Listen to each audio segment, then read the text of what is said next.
Hi, my name is Mark, and this video will teach you about a fantastic group initiative that's called the Great Egg Drop. Now, it's a fantastic activity, but I reckon it's one of the most zaniest, craziest group activities that I know, that not only will easily occupy an hour or two of your group's time and have lots of fun, but in particular, if you're wanting to study team skills, development of leadership and trust and cooperation and decision-making skills, this would be an activity to go to. First of all, collect your resources. You want to have an egg for each group, not hard-boiled, just a regular good egg that if you drop, it'll break, which is the whole point. A set of 20 straws for each group, maybe a metre or so of tape, whatever it is that you give, they have the identical resources. And after maybe your first go with the activity, you can play with different ways of changing it about.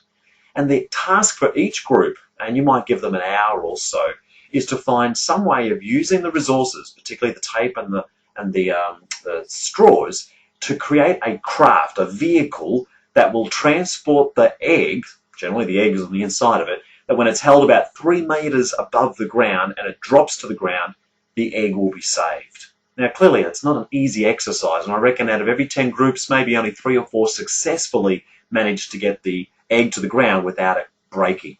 And that's where the shrill of delight comes from in the exercise.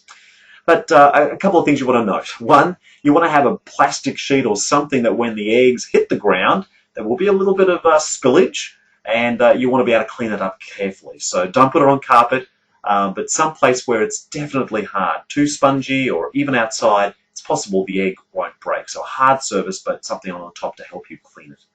And I would really encourage you to ham it up and make it as creative as possible. Set yourself up as some out-of-space scientist, and you're looking for a way to transport people from Earth to the moon, and you're going to use an egg as the conduit. But ask them to create an advertising jingle, or create posters or headlines on a newspaper, in addition, of course, to the creativity of the craft itself. And allocate a certain number of points for each one of those elements, and then, of course, there's a winner at the end. Now, it's not necessarily about the winner, it's about having fun. But clearly, you could make it really intrinsically significant if you wanted to. So this activity has been taken from my latest book. It's called Count Me In, Large Activities That Work. And you can find that on the net at my website, inspireyourgroup.com. Now, if you know this one or have got a comment you'd like to make or a variation, please do, just here on my blog. And if you've come across this without seeing my blog, go to inspireyourgroup.com/blog. Okay, thanks very much. Have fun.